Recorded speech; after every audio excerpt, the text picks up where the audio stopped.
আজকের এই আলোচনা সভাটিকে সফল করার জন্য যারা সার্বিক দিক থেকে সাহায্য এবং সহযোগিতা করেছেন, অর্থ, শ্রম, মেধা, দোয়া, পরামর্শ এবং দূর দূরান্ত থেকে যারা এখানে এসে একত্রিত হয়েছেন, তাদের প্রত্যেকের নাম নেওয়া এবং শুকরিয়া আদায় করা আমাদের পক্ষে সম্ভব নয়। তারপরে মহান আল্লাহ সুবহানাহু ওয়া তাআলার কাছে দোয়া, এই প্রার্থনা, আল্লাহ সুবহানাহু ওয়া তাআলা তুমি তাদের প্রত্যেককে নেক নিয়াত এবং নেক আমলগুলোকে কবুল করে নাও, সকলে করি আমিন। মহান সত্তা আল্লাহ সুবহানাহু ওয়া তাআলার কাছে দোয়া, এই প্রার্থনা, আল্লাহ সুবহানাহু ওয়া তাআলা আমরা মানুষ, আমরা কম বেশি ছোট বড় ভুল ত্রুটি বিচ্যুতি গুনাহ আমরা করে থাকি। আজকের এই আলোচনা সভার ওসিলায় আমাদের পেছনের ছোট ছোট গুনাহগুলোকে তুমি ক্ষমা করে দাও, সকলে করি আল্লাহুম্মা আমিন। মহান সত্তা আল্লাহ সুবহানাহু ওয়া তাআলার কাছে দোয়া, এই প্রার্থনা, আল্লাহ সুবহানাহু ওয়া তাআলা গোটা বিশ্ব জগতে মুসলিম জাতি নির্যাতিত, নিষ্পেষিত, লাঞ্ছিত, বঞ্চিত, পদদলিত, বিশেষ করে ফিলিস্তিনি মুসলিম আমাদের যেসব ভাইয়েরা আজ নির্যাতিত জালেমদের হাতে, আল্লাহ সুবহানাহু ওয়া তাআলা তুমি তোমার গায়েবী সাহায্য শক্তি দিয়ে ফিলিস্তিনের মুসলিম ভাইদেরকে তুমি সহযোগিতা করো, সকলে করে আমিন। সম্মানিত সুধী, 2 দিন ব্যাপী এই আলোচনা সভার আজকে অন্তিম দিন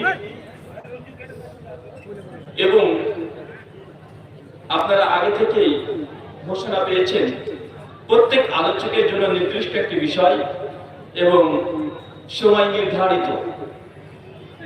আজকে আমার যে আলোচ্য বিষয় দেওয়া হয়েছে মতভেদ এবং সমাধান। মতভেদ কেন হয় এবং সমাধান কিভাবে আমরা করতে পারি, অতীব গুরুত্বপূর্ণ একটি আলোচ্য বিষয়।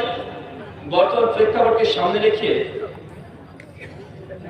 কেননা মতভেদ পৃথিবীতে নেই এমন কোন বস্তু বা এমন কোন জিনিস নেই যেখানে মতভেদ নেই, বা মতভেদহীন একটা সাবজেক্টের নাম বলতে পারবেন কেউ যেখানে মতভেদ নেই? বলতে পারবেন?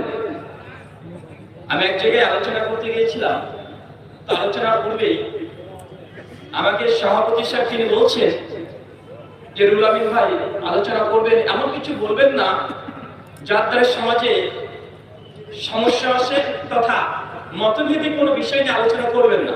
আমি অবাক, আমি তাকে বললাম, ভাইজান আমার জানা মতে দুনিয়াতে মতভেদ নেই এমন কোনো জিনিস আমার জানা নেই। কোথায় মতভেদ নেই? সব জায়গায় মতভেদ আছে। এমনকি গোটা বিশ্ব জগৎ, এই যে সৃষ্টি জগৎ আমরা দেখতে পাচ্ছি, সমস্ত কিছু দেখতে পাচ্ছি, এই সৃষ্টি জগতের যে স্রষ্টা আছে না নেই, বা এটা নিয়ে মতভেদ আছে না নাই? যারা অ্যাথিস্ট আছে, রাস্তায় যে আগনস্টিক, তারা বলছে যে সৃষ্টি জগৎ তো এটা আছে, এটা দেখতে পাচ্ছি, কিন্তু এর পেছনে যে কোনো স্রষ্টা আছে বা ঈশ্বর আছে বা ক্রিয়েটর গড আছে, আমরা এই স্রষ্টাকে বিশ্বাস করি না। তাহলে বোঝা গেল আল্লাহ আছে না নেই এটা নিয়ে মতভেদ আছে। আবার যারা আমরা আল্লাহকে বিশ্বাস করি, স্রষ্টাকে বিশ্বাস করি যে না এই সৃষ্টি জগতের পেছনে অবশ্যই স্রষ্টা থাকাটা এটা 100%, এটা আবশ্যিক। যদি না স্রষ্টা থাকে সৃষ্টি কখনো দুনিয়াতে এইভাবে আসতে পারে না। তাই আমরা যারা ধার্মিক তাদের মধ্যে মতভেদ, কেউ বলছে আল্লাহ তথা স্রষ্টা একজন, যারা খ্রিস্টান বলছে যে না একজন ঈশ্বরের দ্বারা সৃষ্টি জগৎকে রচনা করা সম্ভব নয়, তো ঈশ্বর কমপক্ষে 3 জন, পিতা, পুত্র, পবিত্র আত্মা। আছে না নাই? কথা বলেন, আছে না নাই? আছে। অপরদিকে যারা হিন্দু দাদারা আছে, তারা কেউ বলছে ঈশ্বর 33 কোটি, বা আছে না নাই? তার মানে বোঝা গেল যে গোটা সৃষ্টি জগতের স্রষ্টা তিনি আসলে প্রথমে আছেন না নাই এটা নিয়ে মতভেদ। আর যারা বলছেন আছে তাদের মধ্যে অনেকগুলো মতভেদ। কেউ বলছে 1 জন, কেউ বলছে 3 জন, কেউ বলছে 33 কোটি। তাই মতভেদ আমরা সব জায়গাতে করে থাকি। তবে মতভেদ কেন হয় এবং মতভেদ 2 দিক থেকে আলোচনা করা সম্ভব। এক, ইসলামের সঙ্গে গোটা বিশ্ব জগতে যত ইসলাম আছে, যত মতদর্শ আছে, মতবাদ আছে, তাদের সঙ্গে ইসলামের যে মতভেদ, এটা একটা বিষয়। আর আরেকটা অংশ হচ্ছে ইসলামের মধ্যে নিজেদের মধ্যে নিজেদের মতভেদ। আছে না নাই?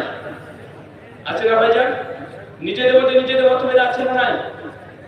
আমরা নিজেদেরকে বলছি আহলুল হাদিস, আমরা মানহাজে সালাফ কে ফলো করে অনুসরণ করি। কিছু মানুষ আছে যারা বলছেন আমি মাসলাকে আহনাফ তথা হানাফি মাযহাব মানি। কেউ বলছে শাফিঈ, কেউ বলছে মালিকি, কেউ বলছে হাম্বলি। আর যারা হানাফি তাদের মধ্যে আবার অনেকগুলো ভাগ। কেউ বলছে আমরা দেওবন্দি, কেউ বলছে বেরলভী, কেউ বলছে ফুরফুরা। ভাই আছে না নাই? এগুলো মানে ভাগের পর ভাগ আমরা দেখতে পাচ্ছি, মানে মতভেদ। এটা আমরা বাস্তব জীবনে আমরা দেখতে পাচ্ছি যে মতভেদ এটা আছে। কিন্তু এই মতভেদগুলো কেন হয়, কারণ কি? কয়েকটা কারণে আলোচনা করবো আজকে, কেন মতভেদ হয়। প্রথম যদি কোনো কারণ আমি দেখতে চাই যে মতভেদ সমস্ত কিছু হওয়ার মূল কারণ আমাদের বোধের বিপন্নতা। বোধ মানে একই জিনিস আমরা দুজন দুই রকম বুঝতে পারছি। কথা বুঝতে পারছেন? কারা কারা কথা বুঝতে পারছেন একটু হাত তোলেন তো।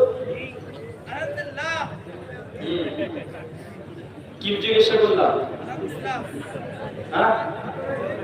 বললাম কারা কারা বুঝতে পারছেন না তারা হাত তোলেন।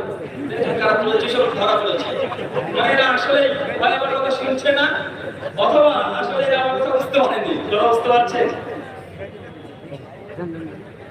আসলে মতভেদ হওয়ার মূল যে কারণ আমি যতটা ঘেটে ঘেটে দেখেছি, সেটা বোধের বিপন্নতা। একই জিনিস দুই রকম মানুষ দুই রকম বুঝছে, আর বোঝার পরে নিজে যেটা বুঝে নিয়েছে সে বুঝটাকে শক্ত মজবুত করার চেষ্টা করছে। যত তার বুঝটা ভুল হোক সে মানতে চায় না। একটা উদাহরণ দিয়ে আপনি বুঝতে পারবেন। পবিত্র কোরআন সূরা মাইদা সূরা নম্বর 5 আয়াত নম্বর 15 আল্লাহ সুবহানাহু ওয়া তাআলা বলছেন কদ জাআকুম মিনাল্লাহি নূরুন ওয়া কিতাবুন মুবিন। আমি আল্লাহ তোমাদের কাছে একটা কিতাব পাঠিয়েছি, একটা কিতাব আর একটা নূর পাঠিয়েছি। কি পাঠিয়েছি? কথা বলেন, বাংলাদেশের কথা বলতে হবে। কি পাঠিয়েছি? কথা বলেন। নূর পাঠিয়েছি। এই নূরের তাফসীর করতে গিয়ে ইমাদউদ্দিন ইবনে কাসির রাহিমাহুল্লাহ জন্ম 701 হিজরি, মৃত্যুবরণ করছে 774 হিজরি।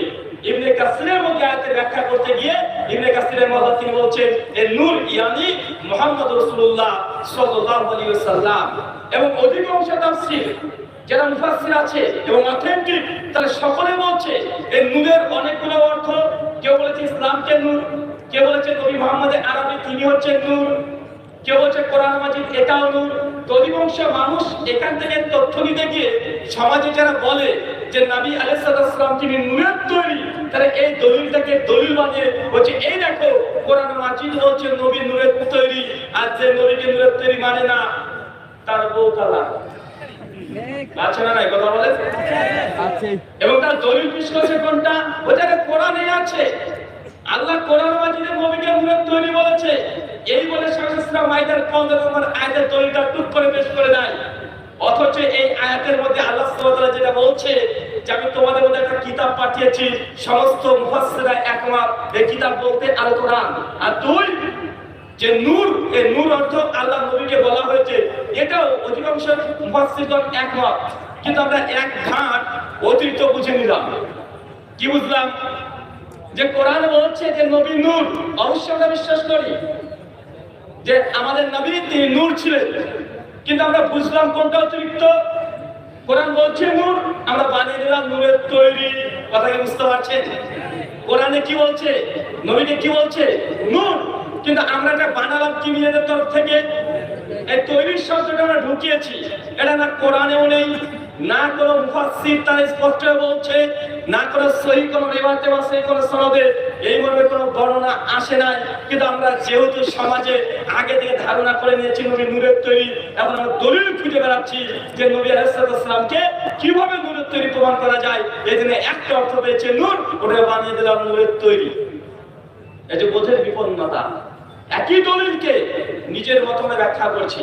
অনেক মানুষ আছে দেখবেন, যখন আপনি বলেন যে ভাইজান যে দেখেন আসলে বাবা মারা গেছে, আপনি যে এই যে 40 খাড়া করছেন, বা বাবা মারা গেছে আপনি যে মিলাদ করছেন, সমাজে মিলাদ উদযাপন করা হচ্ছে, আসলে মিলাদ তো কোরআন হাদিসে নেই। ওরা তো চট করে বলে কেউ বলেছে মিলাদ কোরআনে নেই। আরে মিলাদ স্বয়ং আল্লাহ নবীর মিলাদ করেছে, স্বয়ং নবী মুহাম্মদ সাল্লাল্লাহু আলাইহি ওয়াসাল্লাম নিজে নিজের মিলাদ করেছে, স্বয়ং সাহাবীরা তারাও মিলাদ করেছে। এই কথা বলে